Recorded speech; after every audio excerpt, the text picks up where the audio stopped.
أشهد أن لا إله إلا الله وحده لا شريك له وأشهد أن محمدا عبده ورسوله أما بعد فأعوذ بالله من الشيطان الرجيم بسم الله الرحمن الرحيم الحمد لله رب العالمين الرحمن الرحيم مالك يوم الدين إياك نعبد وإياك نستعين اهدنا الصراط المستقيم صراط الذين أنعمت عليهم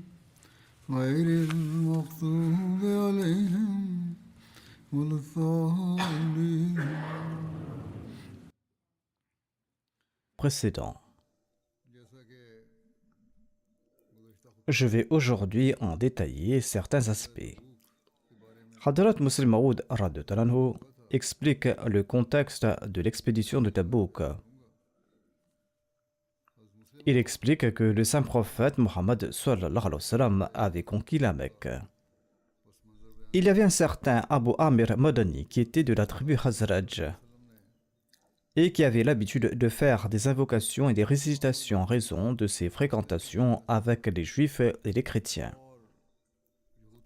Et c'est pour cela que les gens l'appelaient le moine.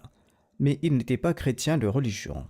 Cet homme s'est enfui du côté de la Mecque après l'arrivée du saint prophète Mohammed sallallahu alayhi wa sallam à Médine. Et quand la Mecque fut conquise, il s'est mis à réfléchir à une autre ruse pour susciter des troubles contre l'islam. Finalement, il a changé de nom, il a changé d'apparence et il est parti s'installer dans le village Quba près de Médine. En raison de ses nombreuses années passées à l'extérieur et grâce à certains changements dans son apparence et ses vêtements, les habitants de Médine ne l'ont pas reconnu. Seuls les hypocrites avec lesquels il avait tissé des liens le connaissaient.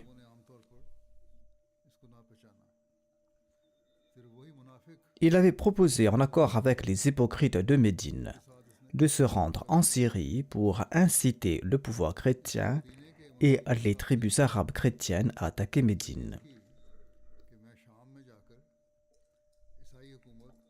Il a dit que pendant ce temps, vous allez commencer à répandre la rumeur que les armées syriennes attaqueront Médine. C'est-à-dire les hypocrites de Médine devront répandre ces rumeurs. Il leur a dit que si mon plan réussit, eh bien les Romains et les musulmans vont s'affronter. Ils se feront la guerre. Et même si mon plan échoue, en raison de ces rumeurs, les musulmans attaqueront peut-être eux-mêmes la Syrie.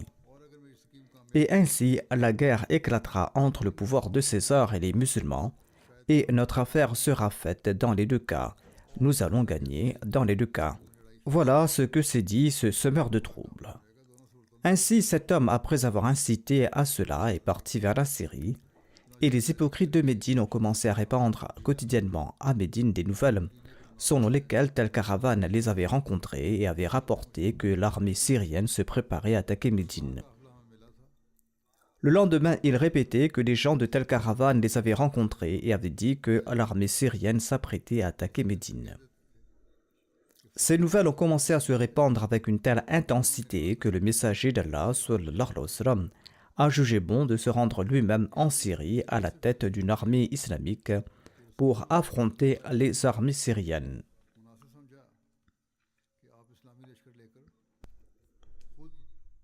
C'était une période très difficile pour les musulmans, c'était une année de famine. La récolte de céréales et de fruits avait été mauvaise la saison précédente. Et les récoltes de cette saison n'étaient pas encore produites, les moissons n'étaient pas encore coupées. C'était la fin de septembre ou le début du mois d'octobre.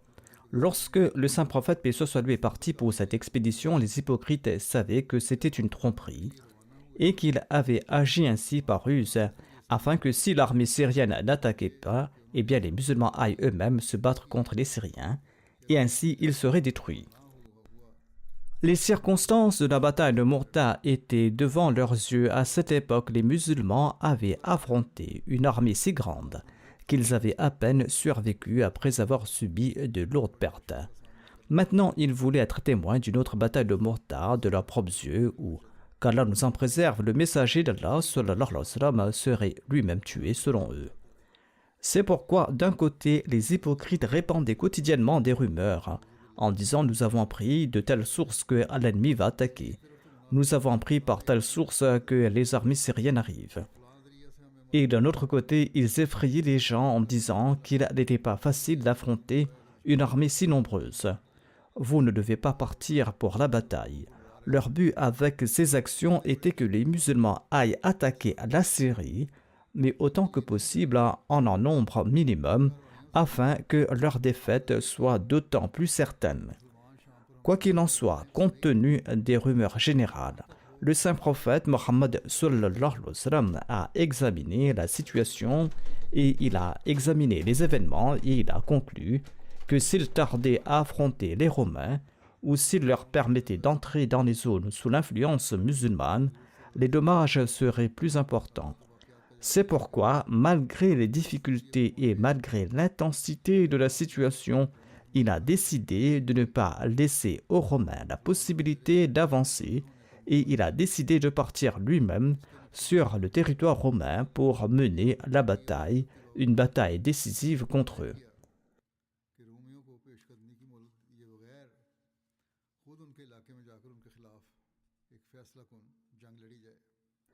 Hadrat Muslim Maud a exprimé cela ailleurs en disant que lorsque ces rumeurs sont parvenues au saint prophète Mohammed sallallahu alayhi wa sallam, il a ordonné qu'au lieu que les Romains envahissent et attaquent Médine, nous devrions partir les arrêter à la frontière. Et ainsi, il a ordonné aux musulmans de se préparer pour la bataille. J'ai d'abord cité un livre d'histoire, ce petit extrait tiré des écrits du Muslim Maud radhiyallahu anhu. Quoi qu'il en soit, le saint prophète Mohammed paix soit lui gardait généralement des expéditions militaires assez secrètes. Cependant, après l'expédition de Khaybar, l'expédition de Tabouk était telle que le saint prophète Mohammed paix soit lui a fait une annonce publique. Et il a expliqué à l'avance les difficultés du chemin ainsi que le grand nombre d'ennemis et il a exhorté à la préparation. Ce récit est tiré du recueil d'Al-Bukhari. Parallèlement, il a envoyé des hommes à la Mecque et dans les autres tribus arabes pour qu'ils rejoignent l'armée musulmane. D'autre part, il a insisté auprès des personnes généreuses pour qu'elles dépensent leurs biens dans la voie d'Allah. Le messager d'Allah sallallahu alayhi wa sallam a envoyé un message à différentes tribus pour qu'elles participent à la bataille et il leur a envoyé ses ambassadeurs comme mentionné précédemment.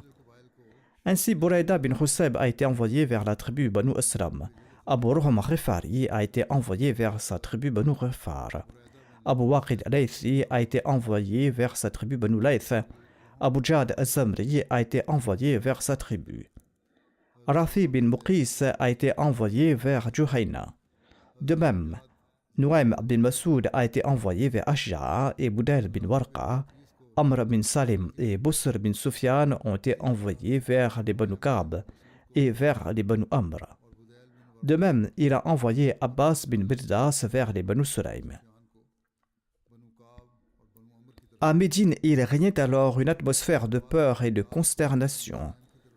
La raison était qu'il était possible qu'il y ait cette attaque imminente de la part d'un ennemi aussi puissant que les Romains. D'après un récit d'Al-Bukhari, Omar relate que nous parlions entre nous à propos d'un roi rassanide qui avait fait ferrer ses chevaux pour la guerre contre nous. C'est-à-dire qu'il s'était préparé pour la bataille. Et selon un autre récit d'Al-Bukhari, Omar déclare: nous avions peur d'un roi rassanide. On nous a dit qu'il se préparait à nous attaquer. C'est dans cette atmosphère que nos cœurs étaient emplis de peur. Quoi qu'il en soit, malgré cela, on a pu constater une manifestation édifiante de la préparation des compagnons ainsi que leur sacrifice financier. Il est écrit à ce propos que, en sus de cette peur et de cette panique, Médine était confrontée à une grave sécheresse à cette époque.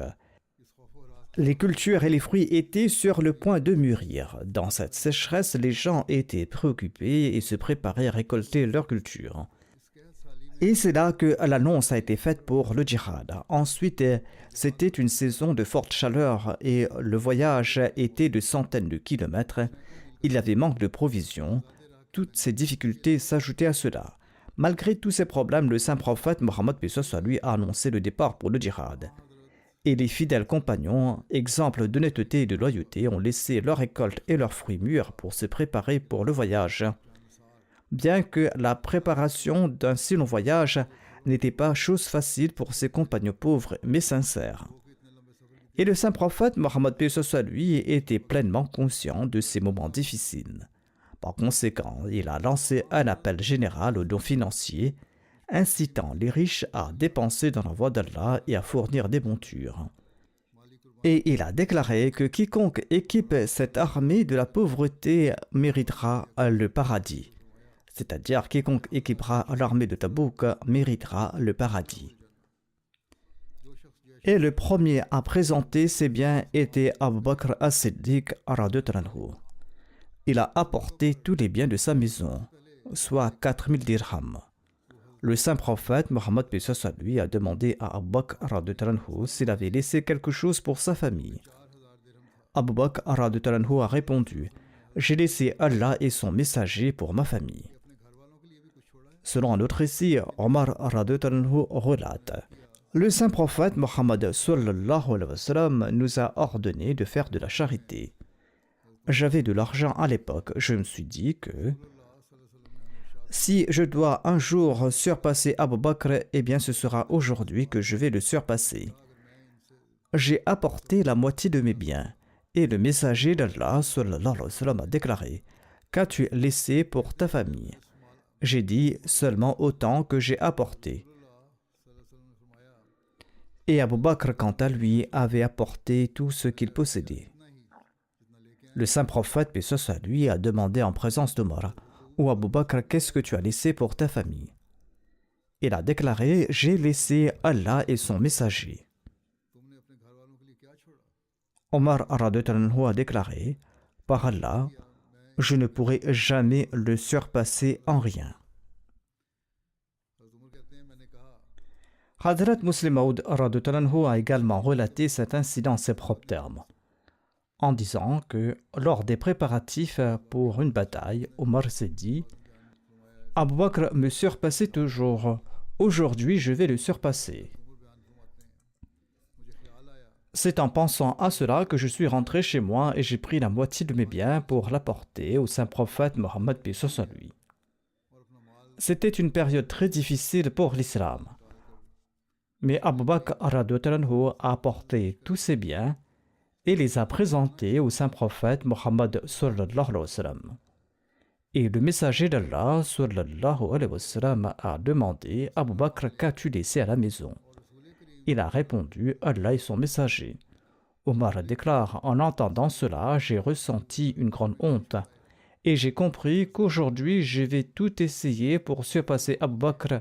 Je vais faire de mon mieux, mais même aujourd'hui, Abu Bakr m'a surpassé. On rapporte ce qui suit sur les sacrifices financiers d'Othman radhiyallahu anhu. Abdurrahman bin Khabbab relate: j'étais présent auprès du saint prophète Mohammed sallallahu alayhi wa sallam. Il encourageait à soutenir l'armée d'Usra. Othman bin Affan s'est levé et il a déclaré: ô messager d'Allah sallallahu alayhi wa sallam, je prends en charge 100 chameaux avec leurs selles et leurs palanquins et je vais offrir cela dans la voie de Dieu. Ensuite, le saint prophète a fait un appel à contribution pour l'armée. Othman bin Affan s'est levé de nouveau. Il a déclaré: ô messager d'Allah sallallahu alayhi wa sallam, je m'engage à fournir 200 chameaux avec leurs selles et leurs palanquins pour la cause d'Allah.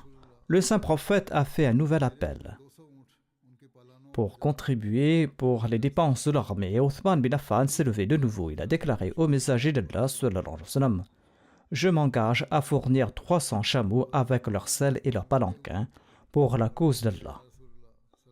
J'ai vu le messager d'Allah sallallahu alayhi wa sallam descendre de la chair tout en disant que Othman ne sera pas tenu responsable de ce qu'il fera après cela. Othman ne sera pas tenu responsable de ce qu'il fera par la suite. Selon un autre récit, Abdurrahman bin Samra a rapporté qu'Othman radhiyallahu a également présenté 1000 dinars au saint prophète Mohammed lui lorsque celui-ci a organisé la préparation de l'armée d'Usra. Et Othman a déposé cette somme dans le giron de l'envoyé d'Allah sallallahu alayhi wa sallam. Abdurrahman déclare: j'ai vu le messager d'Allah sallallahu alayhi wa sallam retourner dans son giron ses dinars. Et il disait que rien ne nuira à Othman après ce qu'il a fait aujourd'hui. Et il a répété ces mots à 2 reprises. Selon un récit, Othman radhiyallahu a offert 10 000 dinars à cette occasion. Le saint prophète Mohammed lui a fait cette prière en faveur d'Othman. Qu'Allah te pardonne, Othman. Qu'Allah te pardonne pour ce que tu as caché et ce que tu as révélé et ce qui doit arriver jusqu'au jour du jugement. C'est-à-dire, Othman, qu'Allah te pardonne pour tes actions que tu as accomplies en secret et pour tes actions que tu as accomplies ouvertement et pour ce qui doit arriver jusqu'au jour du jugement. Il ne doit pas se soucier de ce qu'il fera par la suite. Selon un autre récit, Othman a offert 1000 chameaux et 70 chevaux pour cette bataille. Selon un récit, le saint prophète Mohammed lui a fait cette invocation en faveur d'Othman lors de cette occasion. Ô Allah, sois satisfait d'Othman, car moi aussi je suis satisfait de lui. Ibn Ishaq rapporte que lors de l'expédition de Tabouk, Othman a dépensé une somme si considérable qu'aucun autre compagnon n'en a dépensé autant. Un convoi commercial d'Othman est revenu de la Syrie avec beaucoup de bénéfices. Il a pris en charge toutes les dépenses d'un tiers de l'armée. Il a déclaré que je prendrai en charge les dépenses de l'armée et il a fourni des équipements pour plus de 10 000 soldats et il a veillé à ce que chaque soldat ait une lanière payée de son propre argent.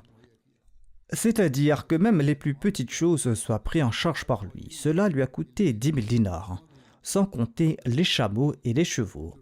En sus de cela, il a offert 1000 chameaux et 100 chevaux et d'autres biens ainsi que 1000 dinars au saint prophète Mohammed sallallahu alayhi wa sallam. Ces 1000 dinars étaient distincts des 10 000 dinars qu'il avait dépensés pour préparer 10 000 soldats. À cette occasion, Abdurrahman bin Auf a offert 100 awqiya d'argent. Selon certaines versions, il a offert 200 awqiya d'argent. L'awqiya est également une unité de poids qui équivaut à 10 tolas et demi. Cela représente donc 1050 à 2100 tolas d'argent, soit environ 1,4 kg à 2,5 kg d'argent de l'époque actuelle. Ensuite, le saint prophète paix soit sur lui a déclaré: Othman bin Affan et Abdurrahman bin Auf sont des trésors parmi les trésors d'Allah sur terre. Ils dépensent pour le plaisir d'Allah et ils ont offert beaucoup de biens. Selon un récit, Abdurrahman bin Auf aurait offert 400 awqiya d'or, soit environ 4200 tolas d'or, soit environ 48 kilos d'or. Certains mentionnent également l'offrande de 900 chameaux. En tout cas, tels étaient ses sacrifices. Selon un autre récit, Abdurrahman bin Auf s'est présenté au saint prophète, paix soit sur lui, et a déclaré: j'ai 8000 dirhams, j'en ai gardé 4000 pour ma famille et je vous en présente 4000. Le saint prophète, paix soit sur lui, a prié pour lui en disant que Dieu te bénisse pour ce que tu as gardé et pour ce que tu as offert. C'est-à-dire que Dieu bénisse les biens que tu as gardés pour ta famille et ceux que tu as offerts dans la voie de Dieu. Asim bin Adi a offert 70 wasks de dattes.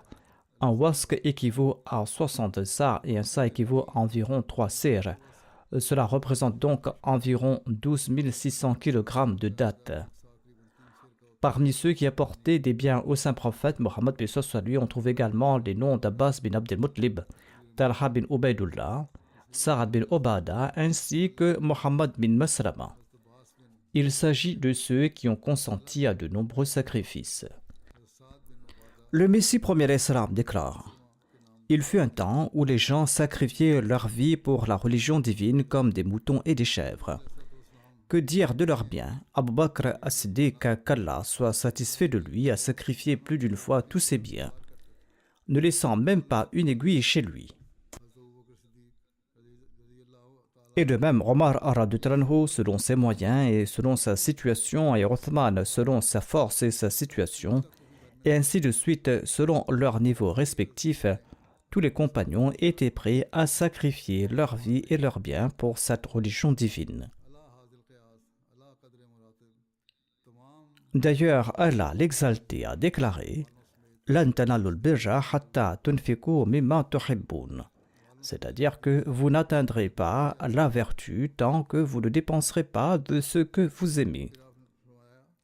Tant que vous ne dépensez pas de ce que vous aimez le plus, vous n'allez pas atteindre le rang de la vertu. Et les compagnons dépensaient de leurs biens afin d'obtenir ces hauts rangs dans le domaine de la vertu. Hadrat Muslim Maud radhiyallahu anhu déclare que les compagnons ont parfois vendu leurs biens personnels pour couvrir les dépenses de guerre. On constate même qu'ils ont parfois vendu la propriété pour les dépenser pour les autres. Et ils ont fourni tous les besoins, c'est-à-dire pour ceux qui partaient en guerre. Une fois, le saint prophète Mohammed paix soit sur lui est sorti, il a déclaré: notre armée va partir pour telle expédition, mais les croyants ne possèdent rien. Y a-t-il quelqu'un parmi vous qui veuille obtenir une récompense? En entendant cela, Othman s'est levé et il a fait sortir ses économies. Il a présenté cela au saint prophète Mohammed paix soit sur lui pour les dépenses des musulmans. Le saint prophète paix soit sur lui, en voyant cela, a déclaré que Othman a acheté le paradis. Le troisième calife, qu'Allah soit satisfait de lui, a également relaté cet événement dans son sermon lorsqu'il a évoqué les sacrifices financiers. Il a déclaré: à une certaine occasion, beaucoup de biens étaient nécessaires pour préparer une bataille. On faisait face à des difficultés financières à l'époque. Et le monde en est ainsi. Il y a des jours d'aisance, il y a des jours de difficulté. C'était une période de difficulté. Et il y avait cette nécessité concernant cette bataille.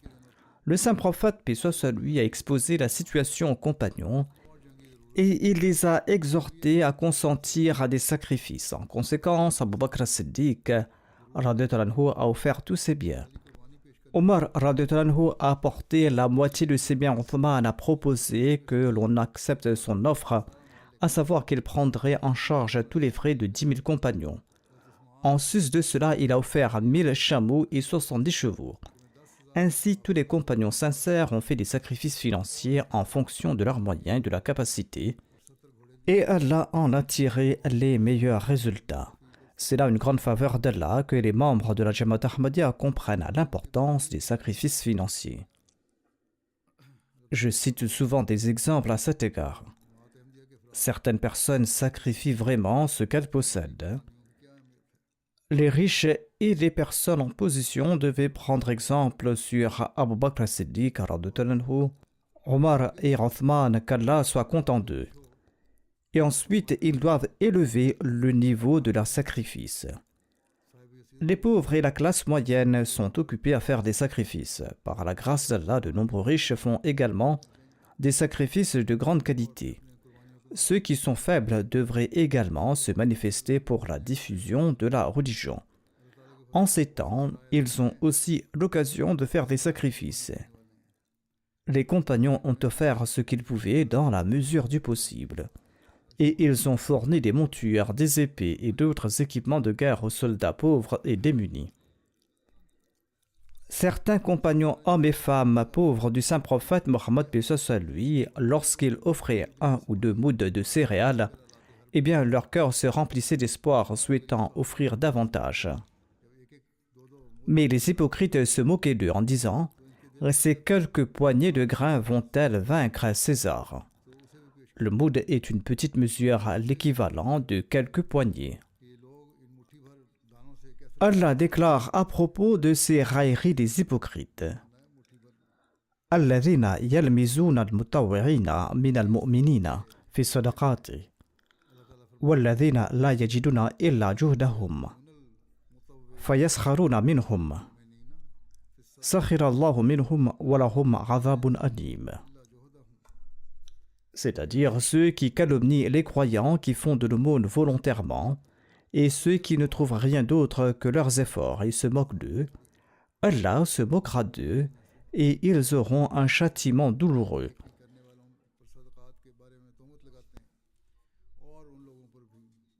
Parmi ceux qui firent un sacrifice financier grâce à leur travail, il y avait un certain Abu Khil. Il a passé toute la nuit à puiser de l'eau d'un puits et il a reçu 2 sa'as de dattes.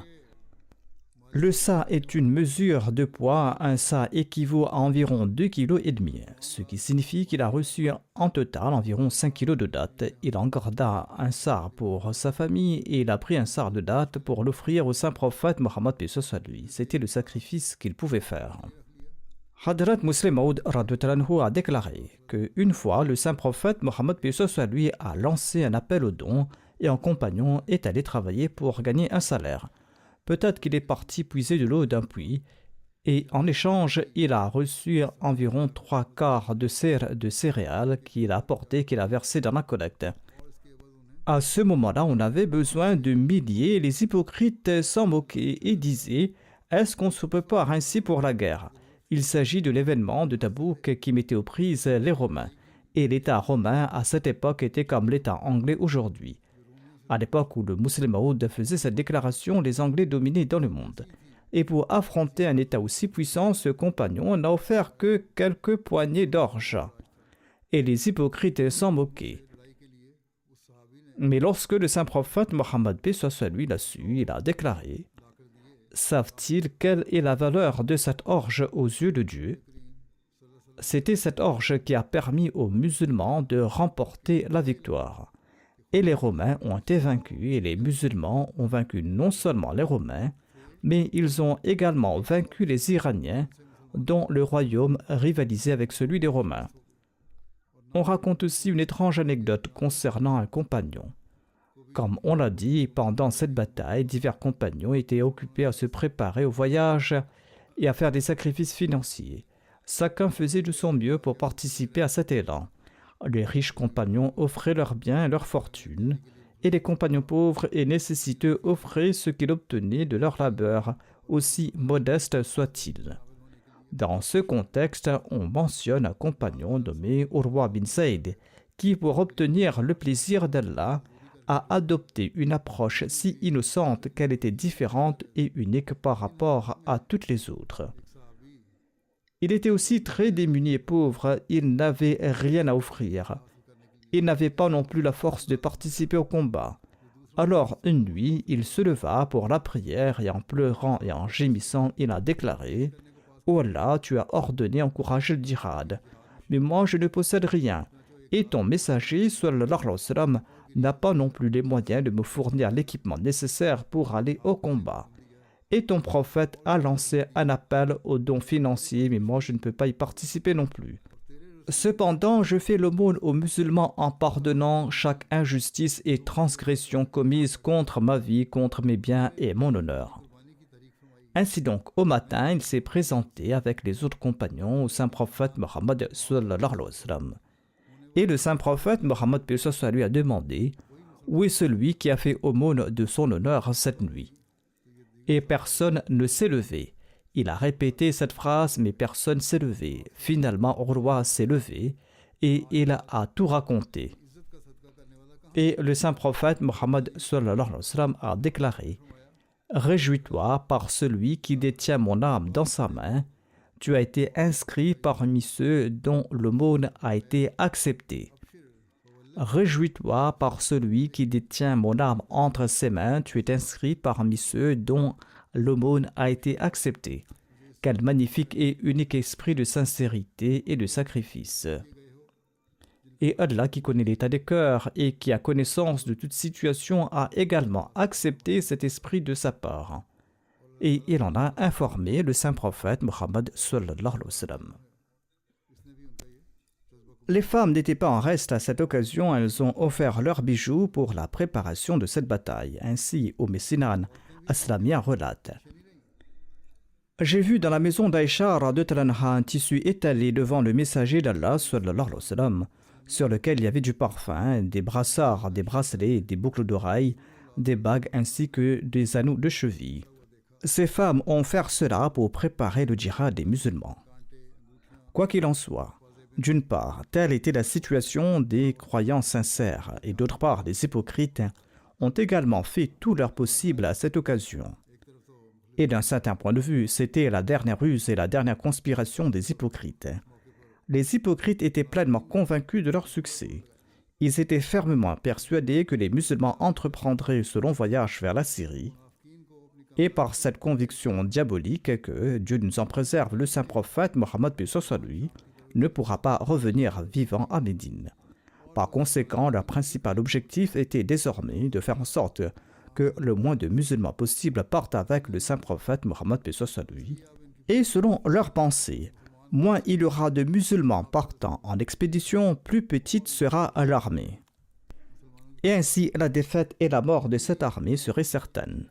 C'est pourquoi ils ont commencé à exagérer les difficultés de la situation, les peines et les problèmes du voyage. Ils ont commencé à effrayer les musulmans. Et ils n'ont cessé de les détourner avec différents prétextes, comme la chaleur accablante, comme la longueur du voyage et les moyens limités. Et la majorité de la population de Médine vivait de l'agriculture et leur récolte était prête, d'autant plus qu'elle mûrissait en période de famine. Puis ils allaient de place en place à Médine, ces hypocrites disant aux musulmans: « Savez-vous que l'armée que nous allons affronter est très dure et belliqueuse? La guerre contre eux n'est pas une mince affaire. Nous voyons bien ce qui va se passer. Vous allez tous être tués ou réduits en esclavage. » Voilà ce que disaient les hypocrites. C'étaient là les propos de ces hypocrites. Bien que cette propagande des hypocrites n'ait eu aucun effet sur les croyants sincères et de haut rang, le cœur de certains croyants faibles fut si effrayé qu'ils commencèrent à présenter différentes excuses et prétextes pour ne pas se rendre à la bataille. Bien que la majorité de ceux qui présentaient de telles excuses étaient des hypocrites, le Coran évoque ainsi la propagande des hypocrites et leurs excuses pour ne pas participer à la bataille. Il est dit: Farih al-mukhallafuna bimaq'adihim khilafa rasulillahi wa karihu an yujahidu bi amwalihim wa anfusihim fi sabilillah wa qalu la tanfiru fil har qul naru jahannam ashaddu harra law kanu yafqahun.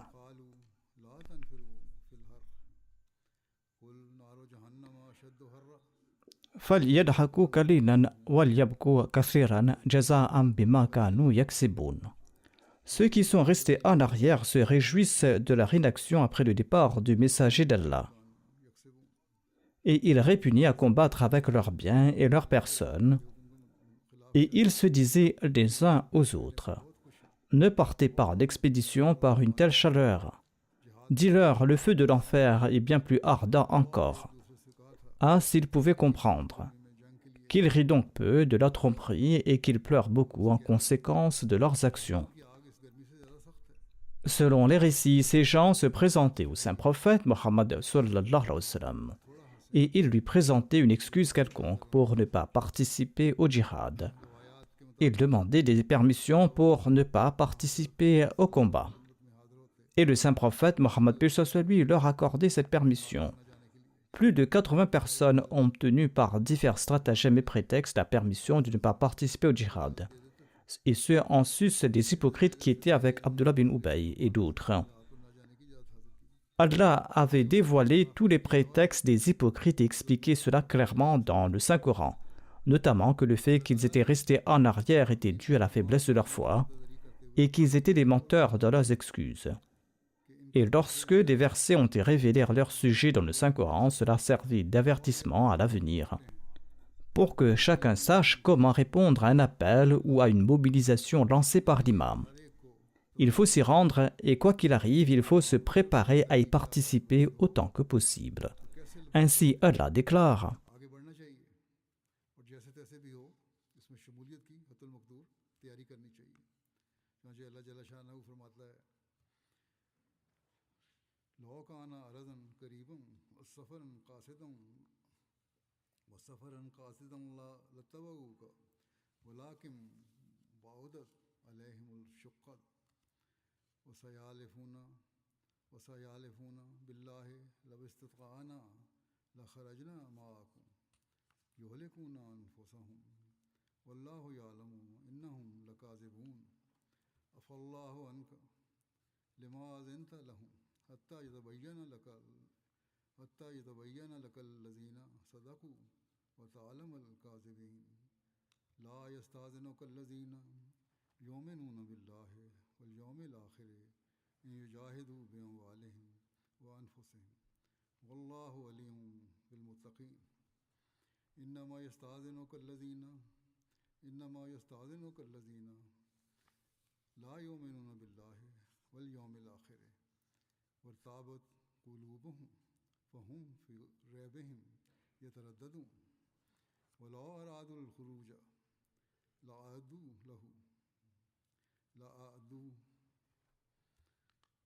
लहू उद्दतन वलाकिन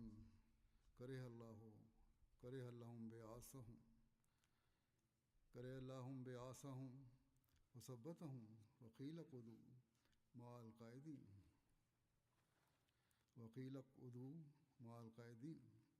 लो खरजू फ़ीकुम मा ज़ादूकुम इल्ला ख़बालन वला औज़ऊ ख़िलालकुम यबग़ूनकुमुल फ़ितना वफ़ीकुम समाऊन लहुम वल्लाहु अलीमुम बिज़्ज़ालिमीन लक़द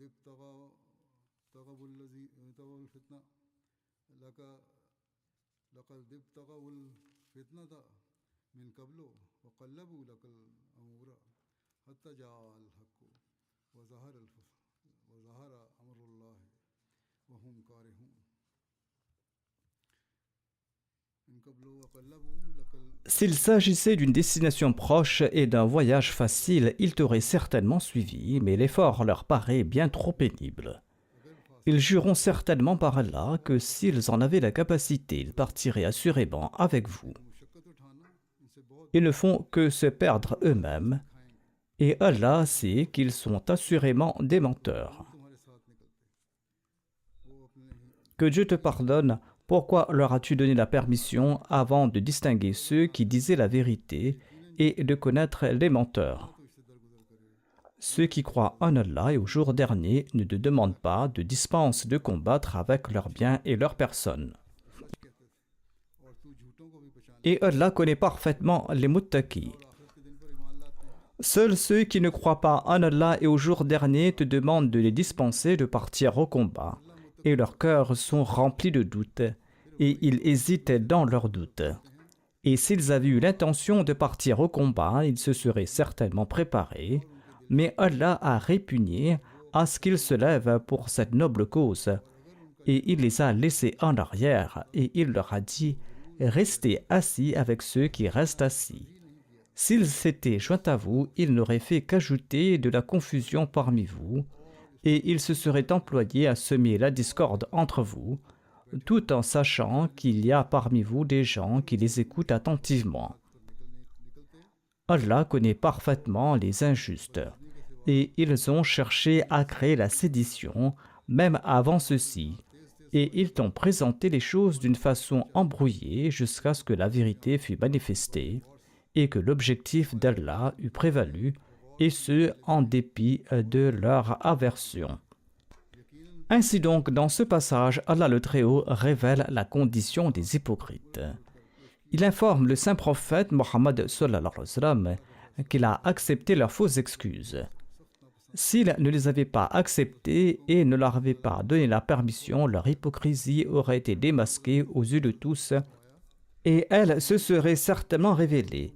Ils n'auraient de toute façon pas participé à la bataille, mais Allah dit que leur absence est préférable, car s'ils étaient partis pour la bataille, pour une raison ou une autre, ils auraient commis des actes nuisibles aux musulmans pendant la bataille. En tout cas, les résultats ne se sont pas déroulés comme le souhaitaient les hypocrites. Inch'Allah, je présenterai le reste des récits à l'avenir. Dans le sermon précédent, j'avais mentionné l'attaque contre la mosquée de Rabwa. Prions pour les jeunes Ahmadis qui ont été blessés. Qu'Allah accorde à tous une guérison complète. Qu'Allah les protège également de toute complication. Parfois, même plus tard, des séquelles apparaissent suite à ce genre d'accident. Actuellement, 3 khuddam sont grièvement blessés et sont toujours hospitalisés. Les 5 autres ont été soignés et renvoyés chez eux, mais en tout cas, leurs blessures prendront du temps à guérir. Qu'Allah leur accorde une guérison complète et qu'Allah protège les membres de la communauté de tout mal, de toute perte partout à l'avenir. Après la prière de Jumu'ah, je dirigerai une prière funéraire. La prière funéraire de l'honorable Sam Ali Nina Saheb des îles Marshall. Cette prière funéraire se fera en absence de la dépouille.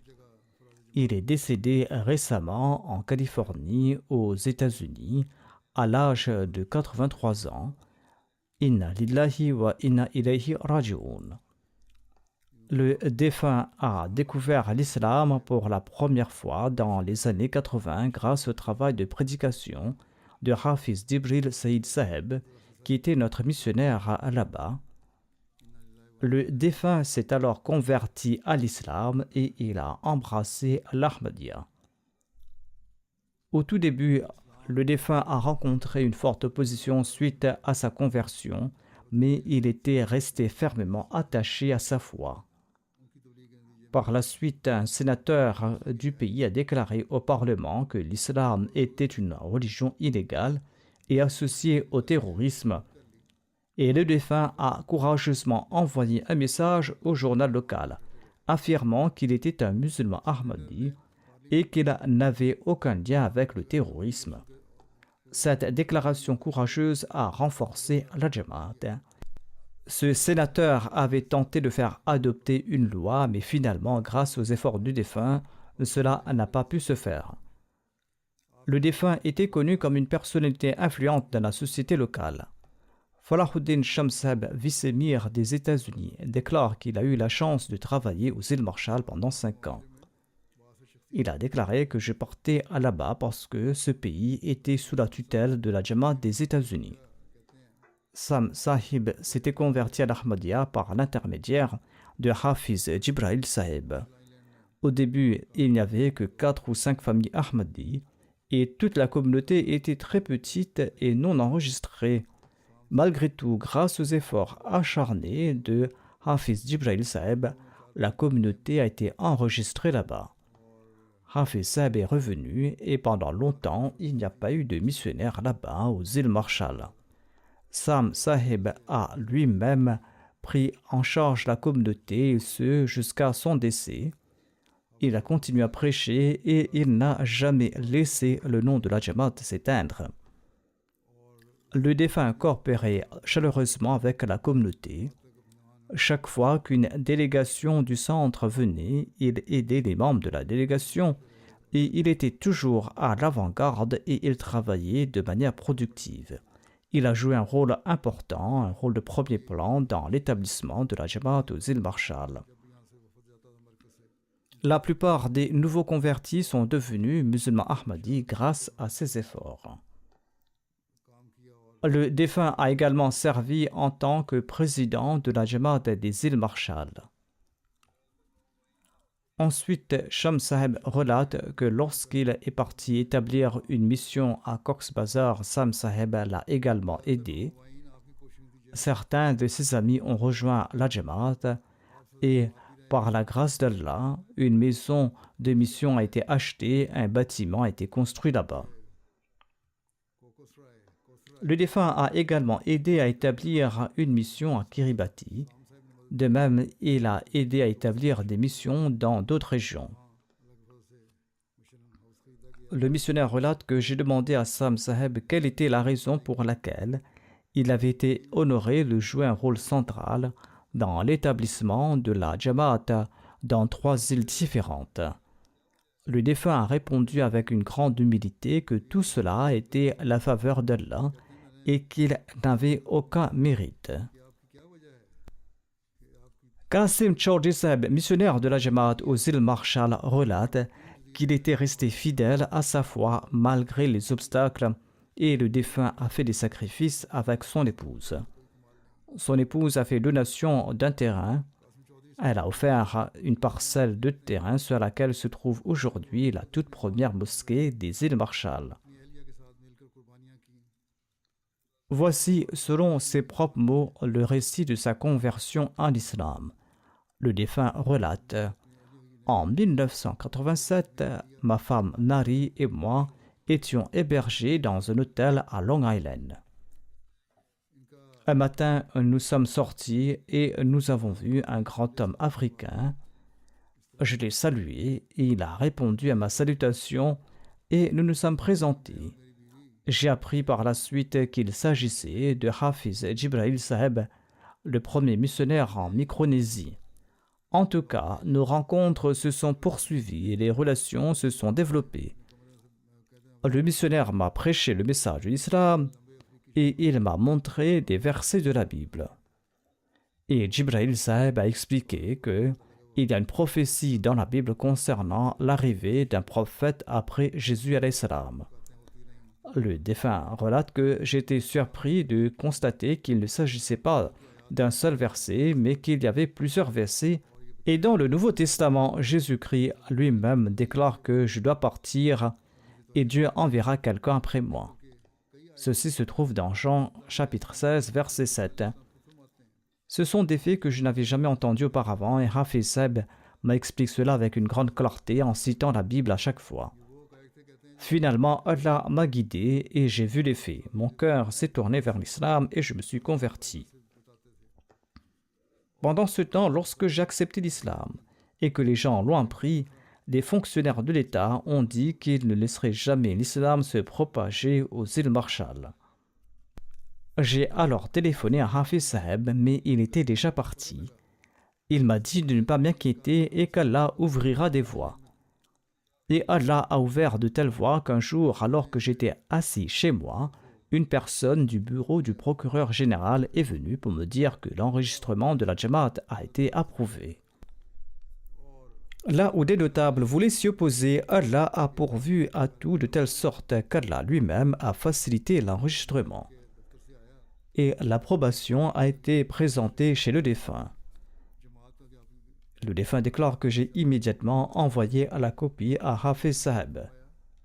Quoi qu'il en soit, avec le temps, j'ai compris que l'Ahmadiyya se distingue des autres musulmans et j'en suis très fier. Une voix s'élevait toujours dans mon cœur disant que j'étais un musulman Ahmadi et j'en étais très fier. Pendant 20 ans, aucun missionnaire n'était venu ici et j'étais très inquiet. Hafiz Sahib a déclaré: écrivez des lettres au calife de l'époque et on trouvera une solution finalement. En tout cas, en 2004, j'ai reçu des instructions du centre qu'un étranger arrivait et que je devais partir le chercher à l'aéroport. Je suis arrivé là-bas, à l'aéroport, et après un moment, un homme est sorti de l'aéroport en souriant et il a demandé mon nom. J'ai répondu: je m'appelle Sam. Il a répondu: mon nom est Kaussar. Il s'agissait d'Inamullah Kaussar Sahib. Et à partir de ce jour, dit le défunt, nous sommes devenus comme des frères. Ensuite, nous avons voyagé à Sarai, à Kosarai et à Pompéi. Nous avons passé une semaine là-bas et ainsi, nous nous sommes séparés et nos relations étaient comme si nous nous connaissions depuis fort longtemps. C'était la fraternité islamique et après être devenu musulman par la grâce d'Allah, mon cœur a trouvé la paix et mon âme a trouvé la sérénité. La prière m'a changé complètement et même mon épouse a remarqué ce changement en moi. Et depuis, à chaque fois que j'ai besoin de quelque chose, je le demande à Allah et il me l'accorde immédiatement. Plusieurs fois, j'ai vu de mes propres yeux cette assistance et à chaque prière, j'ai rendu grâce à Allah, le Tout-Puissant. La petite fille du défunt nommée Julia relate ceci à propos du défunt. Il était un musulman très sincère qui trouvait réconfort et force dans sa foi. Il passait souvent du temps à prier et il chérissait énormément la récitation du Saint-Coran. Il étudiait constamment divers ouvrages islamiques.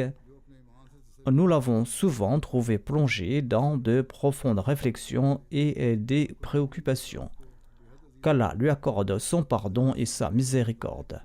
Certains membres de sa famille ne sont pas Ahmadis, puisse Allah permettre à leur descendance d'embrasser l'Ahmadiyya.